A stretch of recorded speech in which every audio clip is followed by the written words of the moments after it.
28. Romanos 8, a partir do versículo 28. Diz assim: sabemos que Deus faz com que todas as coisas concorram para o bem daqueles que o amam, dos que são chamados segundo o seu propósito, pois os que conheceu por antecipação, também os predestinou para serem conformes à imagem de seu Filho, a fim de que ele seja o primogênito entre muitos irmãos. E os que predestinou, a eles também chamou, e aos que chamou, a eles também justificou, e os que justificou, a eles também glorificou. Portanto, o que poderemos dizer diante dessas coisas?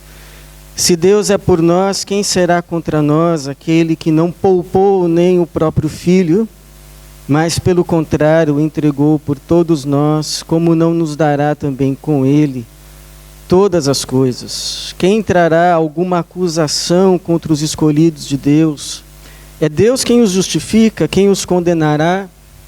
Cristo Jesus é quem morreu, ou pelo contrário, quem ressuscitou dentre os mortos, o qual está à direita de Deus e também intercede por nós. Quem nos separará do amor de Cristo? Será a tribulação, angústia, ou perseguição, ou fome, ou privação, ou perigo, ou espada? Como está escrito: por amor de ti somos entregues à morte todos os dias. Fomos considerados como ovelhas para o matadouro. Mas em todas essas coisas somos mais que vencedores por meio daquele que nos amou. O que é o amor? Ou mais precisamente, o que seria o amor de Deus? Teólogo chamado Millard Erickson, ele dá a seguinte definição: o amor é um dos supremos atributos de Deus. Preocupação e a ação na busca de realizar o bem-estar de alguém.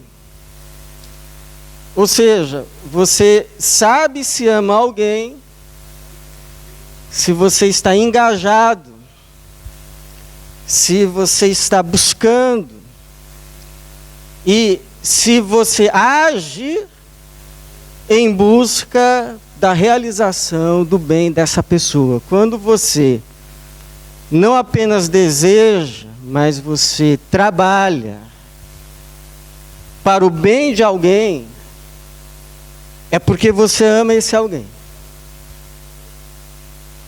Então, amor não é simplesmente dizer eu te amo. Amor é se engajar no bem de alguém. Quando você está se engajando no bem de uma pessoa, você está amando essa pessoa. Como bem Deus é aqui retratado, como esse que se engaja no teu bem. E por se engajar no teu bem, no teu sumo bem, ele não negou sequer o seu filho, mas o entregou por todos nós como propiciação, como pagamento pelos nossos pecados. E o Paulo vai dizer: ora, se ele não negou sequer o filho, como não nos dará juntamente com ele e nele todas as coisas? Não necessariamente aquelas que julgamos boas, mas aquelas que ele de fato sabe serem boas. É aquele que, quando alguém nos acusa, nos justifica. Quem tentará acusação contra os escolhidos de Deus, se é o próprio Deus quem os justifica? E Cristo intercede por eles. E é o Deus que por todas essas coisas e por se engajar em nosso bem, sumo bem, já nos faz nele, em Cristo, mais do que vencedores. Ou seja, é um convite ao descanso. Você precisa de descanso? Então Deus está te convidando ao descanso, te afirmando que Ele está engajado em busca do teu bem. Você pode descansar, porque Deus está trabalhando para o teu bem. Ele te ama. Esse é o motivo pelo qual podemos descansar. Deus nos ama. E porque nos ama, está engajado em nosso bem. Deus não está contra você. Deus é por você. E estaria todo bem com esse texto que eu considero um dos mais vigorosos, não só do Novo Testamento, mas da Bíblia. Dá até medo de pregar. Com medo de estragar, porque ele se prega por ele mesmo. Porque no versículo de número 35, é afirmado: quem nos separará do amor de Cristo? Será tribulação, ou angústia, ou perseguição, ou fome, ou privação, ou perigo, ou espada. Porque se é um convite ao descanso, não é uma questão do que eu faço para que Deus me ame, mas o texto está dizendo que Deus é quem faz todas essas coisas, porque nos ama. Não poderia terminar aqui. Mas o versículo de número 35 está dizendo que Deus nos ama e por causa disso nem a tribulação, nem a angústia, nem a perseguição, ou a fome, ou a privação, ou perigo, ou espada nos vai separar do amor dele. Mas a pergunta que eu faço a mim e a você é a seguinte: mas não são exatamente dessas coisas que a gente procuraria ou esperaria sermos isentos, uma vez que Deus nos ama? Porque o texto não está dizendo que porque Deus nos ama, então vamos ser livres da tribulação. Não. Não está dizendo que porque Deus nos ama, vamos ficar livres das angústias. Também não. Não está dizendo que sequer porque Deus nos ama, vamos ficar livres de perseguição, de fome, privação, perigo e espada. Está simplesmente dizendo que essas coisas não vão nos separar do amor dele, mas não está dizendo que porque ele nos ama, estamos livres dessas coisas, que são justamente as coisas que esperaríamos ser livres, uma vez que Deus afirma que nos ama. Ora, alguém por acaso diria assim: estou passando fome, olha como Deus me ama.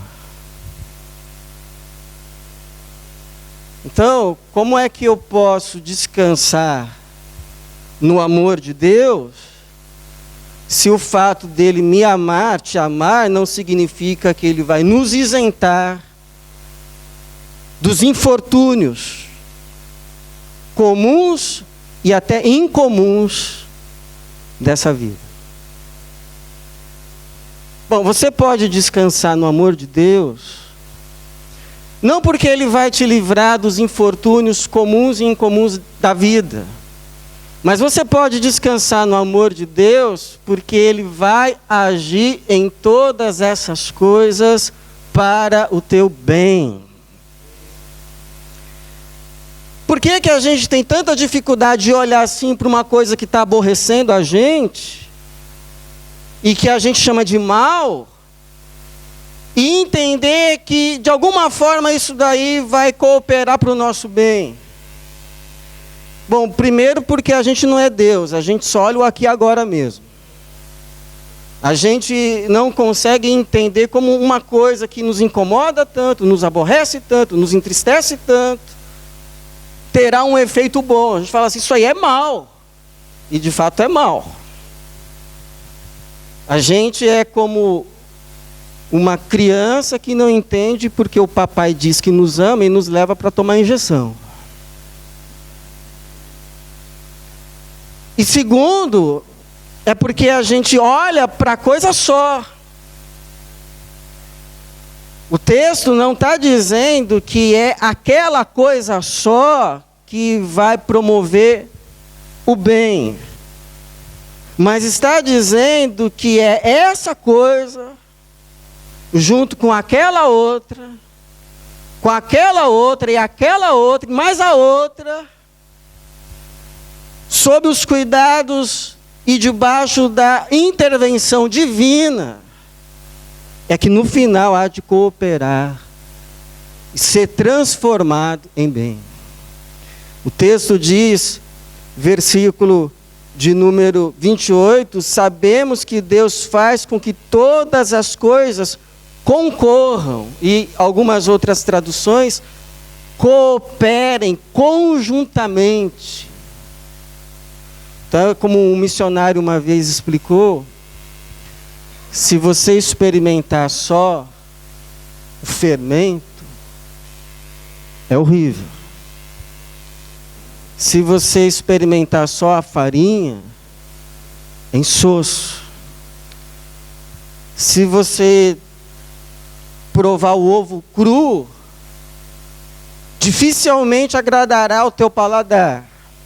Até mesmo a açúcar sozinha não é boa. Mas se misturar um pouquinho de cada coisa, nas mãos de um habilidoso confeiteiro, vai sair um bolo bom. Então não é aquela coisa, é essa coisa, mais a outra, mais a outra, mais a outra, debaixo da ação, intervenção de Deus. Não é que há males que vêm para bem, mas que Deus transforma os males em bem.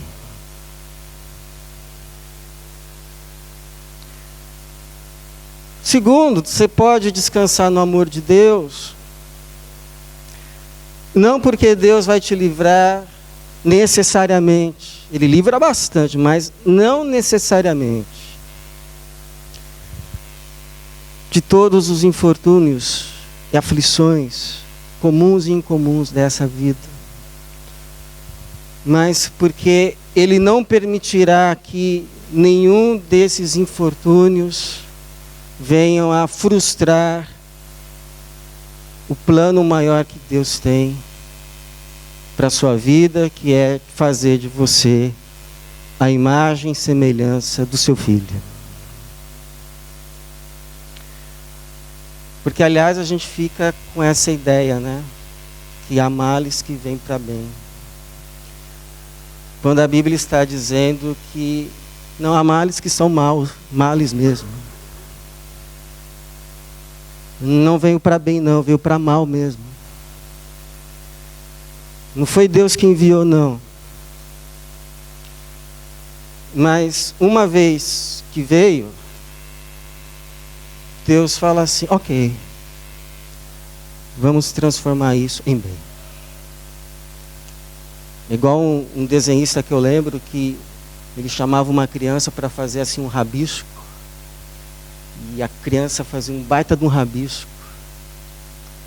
Só que aí ele vinha depois e transformava o rabisco numa obra de arte. Você lembra da história do José no Egito?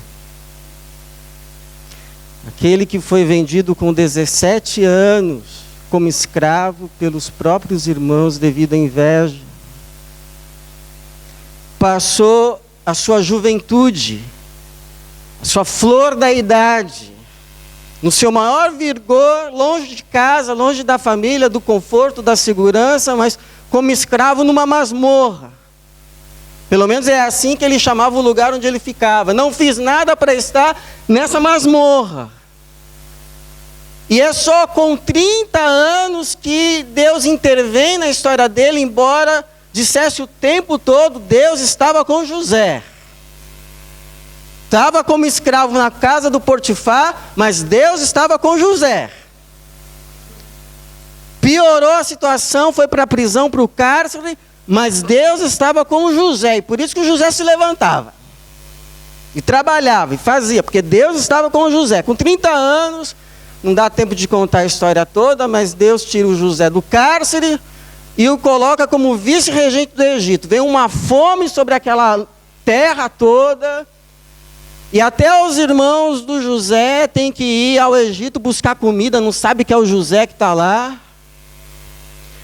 Mas no final da história, depois que o José já se revelou como José, eles já estão no Egito, os irmãos, o pai morre, aí os irmãos ficam com medo, agora o José vai se vingar da gente, porque a gente o vendeu por inveja, ele perdeu a juventude dele toda numa masmorra por nossa causa, agora ele vai se vingar. Aí o José diz o seguinte: não foram vocês que me enviaram para cá, mas foi Deus para que haja salvação para muitas vidas. Vocês, na verdade, intentaram o mal contra mim, mas Deus transformou em bem. Por isso não temais. Eu não estou no lugar de Deus. Eu vou cuidar de vocês e dos filhinhos de vocês. E lhes falou ao coração e os consolou. Porque tinha sob a sua vida a visão do céu. Deus transforma o mal em bem. Se você carrega ressentimentos e mágoas porque você acha que alguém conseguiu roubar ou estragar alguma coisa da tua vida, você deveria ler essa história. Pode ter até intentado o mal, mas Deus o transformou em bem.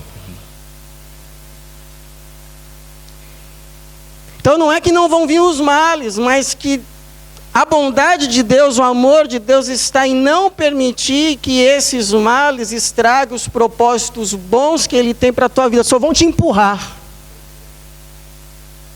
para onde você tem que chegar. Deus usa essa força contrária a teu favor. E ele diz mais que essas coisas não vão frustrar os planos bons que ele tem para a tua vida. Então você pode já liberar perdão para meio mundo, aliás, para todo mundo, e ser liberto. Vai viver leve, perdoado e perdoando. Pode perdoar de verdade, não conseguiu estragar nada. Intentou-se o mal, mas Deus transformou em bem. Ou está transformando em bem. Mas que não vai estragar o propósito último que Ele tem, que é o maior projeto que você possa imaginar que algum dia se realizaria sobre a tua vida, você se tornar, se transformar, tornar-se uma pessoa como Jesus. A estatura de Jesus. E eu como Jesus, esse é o propósito que Deus tem para a tua vida. Você como Jesus. Por quê? Porque te salvar não é pegar você e te levar lá para o céu. Eu e você, do jeito que a gente está, para a gente o céu não ia ser céu. A gente ia conseguir reclamar do céu. a gente ia conseguir ser infeliz no céu. Do jeito que a gente é e está, a gente não ia ficar feliz com o céu. Então, nos salvar não é nos levar apenas para o céu, mas nos livrar do pecado que faz da nossa vida antes da morte algo nada parecido com o céu. Então, salvação, a Bíblia revela, não é simplesmente te livrar do inferno depois da morte, mas te livrar do inferno, do pecado que faz da tua vida um inferno antes da morte. E estar sendo livre disso que chamamos pecado, que faz da nossa vida inferno, é sermos gradativamente sendo transformados à imagem do seu Filho. E ele será então o primogênito entre muitos irmãos. É o que o Paulo está dizendo, versículo de número 29, pois os que conheceu por antecipação também os predestinou para serem conformes à imagem de seu Filho, a fim de que ele seja o primogênito entre muitos irmãos. Por que Deus quer que a gente seja transformado à imagem do seu Filho? Porque ele não deseja que ninguém fique pela metade.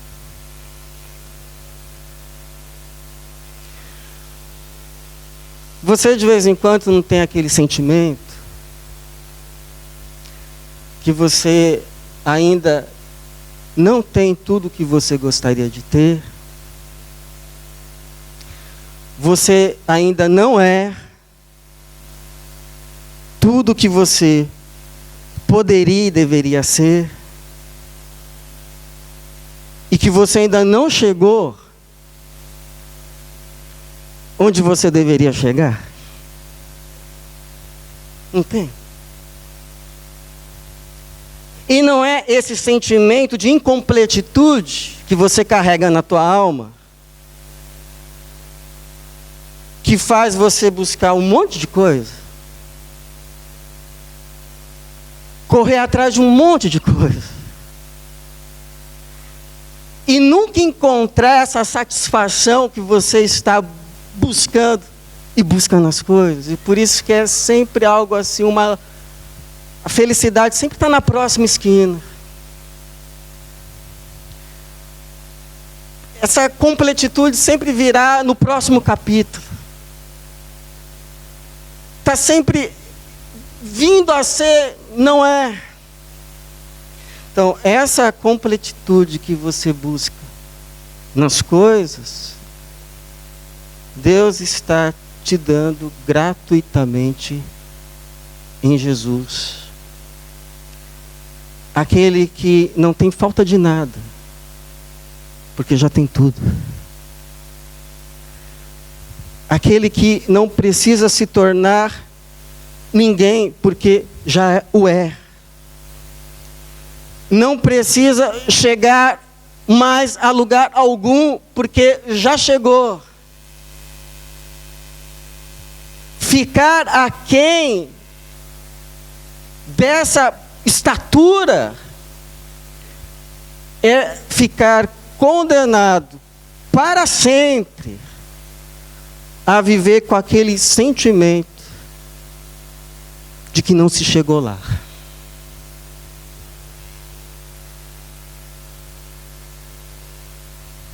De ter ficado pela metade. De não ser completo. De ter ficado menor do que deveria ter ficado. De não se tornar quem deveria ser. Pois então, essa realização plena que você procura, Deus vai te dar. Em Cristo. E nada e ninguém vai esse projeto da tua vida frustrar. E segundo, Deus quer que a gente se torne como Jesus, porque é quando a gente melhora que a nossa vida melhora. É aquela velha história da borboleta que eu sempre conto, a lagarta, que vivia rastejando, até o dia que se tornou a borboleta. E ela continuou no mesmo jardim, com as mesmas pedras e as mesmas plantas, mas não rastejava mais. Não porque o jardim mudou, mas porque ela mudou. Por isso a promessa em Filipenses 1,6: aquele que começou a boa obra há de completá-la. Há de completá-la. Até o dia final. Eu tenho planos de paz e não de mal para você. Aleluia.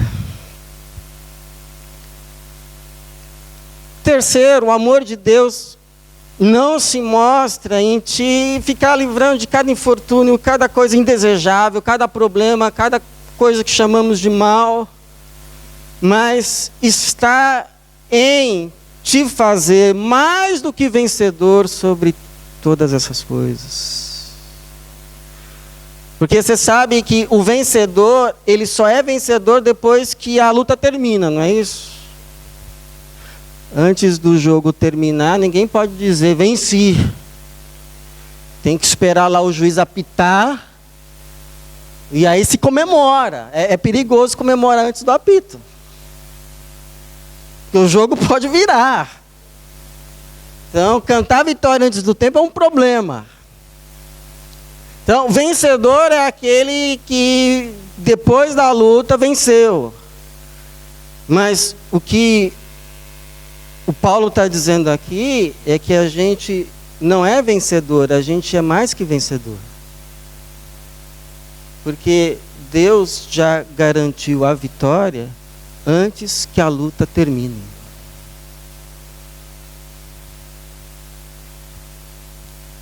Ele vai falar aqui a respeito, por exemplo, de uma coisa que é futura,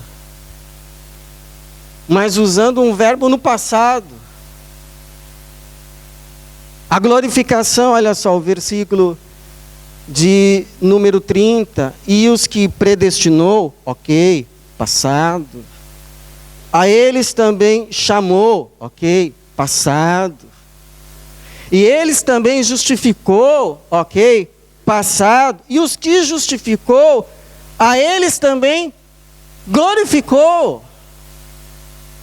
Mas o certo não seria aos que justificou, a estes também glorificará, porque a glorificação não aconteceu ainda. Ou alguém aqui já foi glorificado, eu não fiquei sabendo? Temos algum glorificado aqui hoje entre nós? Levante a mão.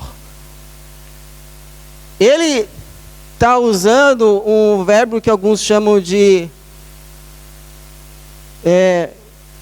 passado profético, porque é o seguinte: uma vez que Deus determinou, disse que vai acontecer, já aconteceu. Se Deus diz que vai acontecer, pode usar o verbo no passado, porque já aconteceu. E vai se consumar à medida do tempo. Na verdade, para Deus já aconteceu. Para Deus, a Bíblia diz que nós já estamos assentados com Cristo. Já estamos assentados com Cristo. Só estamos agora cumprindo tabela, mas já estamos lá. Já aconteceu para Deus. Então não é que o mal vai ser vencido. O mal já foi vencido na cruz de Cristo. Por isso, você pode olhar para uma coisa que hoje te faz mal e não baixar a cabeça. Olhar para uma coisa que te aborrece hoje e não se desesperar. Olhar para uma coisa que hoje te aflige e não se angustiar como se fosse para sempre. Porque Deus já venceu o mal, e a consumação dessa vitória é só para nós uma questão de tempo, você pode olhar para essa situação e dizer: isso daí pode ser o começo ou o meio da história, mas não é o fim. Porque Deus já determinou que o fim não acaba em cinzas de tristeza, mas em vestes e olhos de alegria.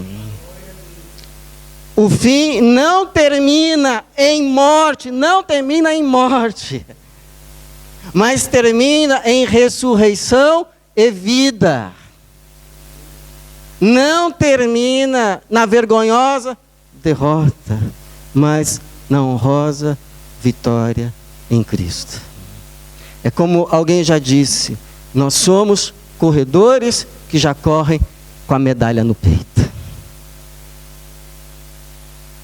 Você não vai receber a medalha depois, já o recebeu em Cristo Jesus. E por fim, você pode descansar no amor de Deus,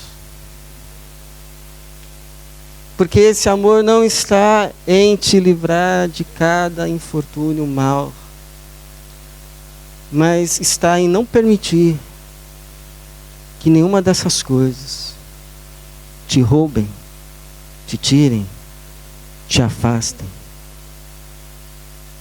das mãos de Deus. Nada, ninguém. Olha, eu oro para que esse dia demore muito. Demore muito. Tanto para mim quanto para você. Eu oro. Mas quando chegar aquele dia, vai demorar, em nome de Jesus. Quando chegar aquele dia, que a gente estiver num leito, sabendo que a hora se aproxima. Quando chegar esse dia, posso falar uma verdade para você? Posso falar? Quando chegar esse dia, para você, por mais que você corra hoje, pouco vai importar. Pouco ou nada. Se você vai estar num leito de ouro, ou num colchão assim daqueles bem fininhos de palha no chão. Não vai importar. Não vai. Não vai. Não vai. Não vai. Ok? Não vai. Não vai. Isso já te ajuda um pouco? Espero que sim. Não vai importar se você foi reconhecido, aplaudido, de pé, ou se está partindo no anonimato. Não vai importar. Não vai importar. Não vai importar sequer se você está partindo devido à velhice, ou se devido a algum mal repentino que te acometeu. Não vai. A única coisa que vai importar nessa hora é se você vai ter a convicção de que você está partindo com Deus ou não. Essa é, no final das contas, a única coisa que vai importar. Deus está aqui comigo. É só essa. É só essa. Só essa. Só essa. Estou partindo com Deus e para Deus. É só essa.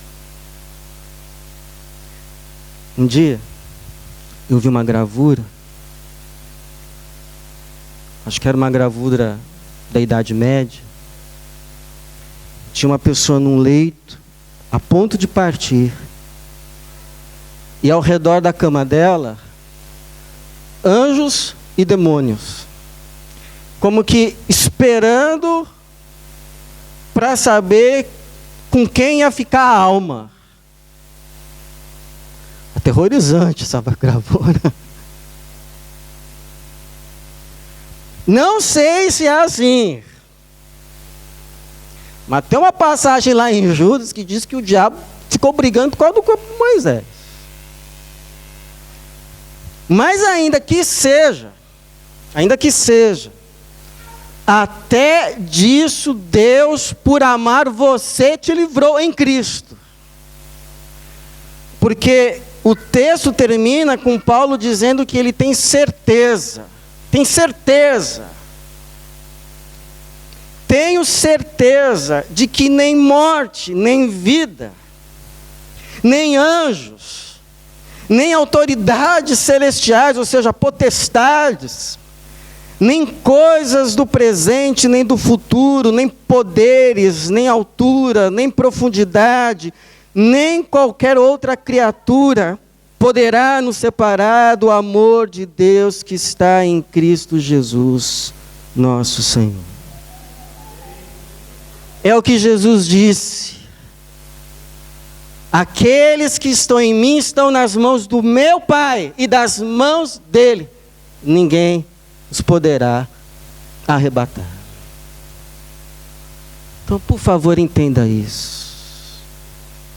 A questão maior da vida é estar, viver e permanecer em Cristo,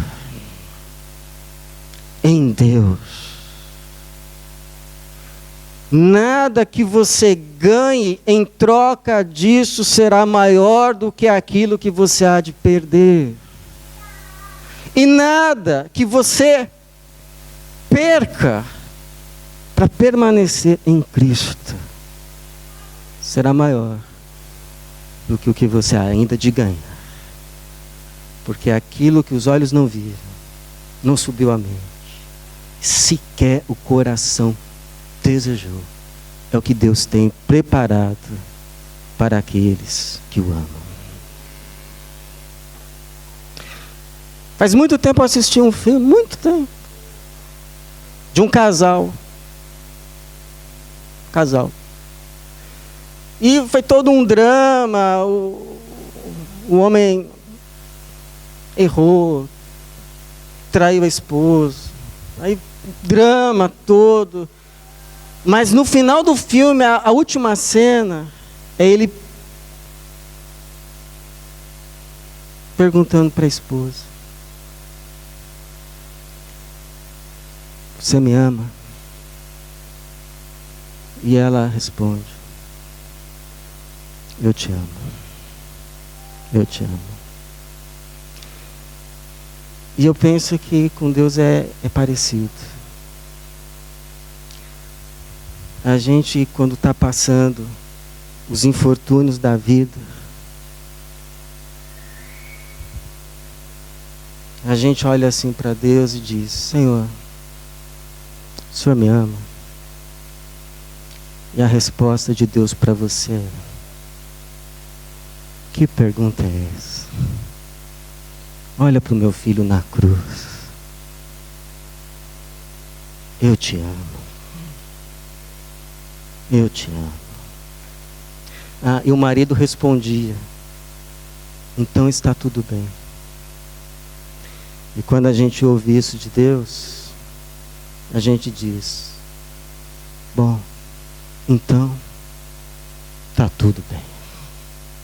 Está tudo bem. Porque quando Deus diz que nos ama, Ele está dizendo: é isso. Eu estou agindo, engajado, trabalhando em todas essas coisas para o teu bem. Para o teu bem. Então, se isso é verdade, está tudo bem. Está tudo bem.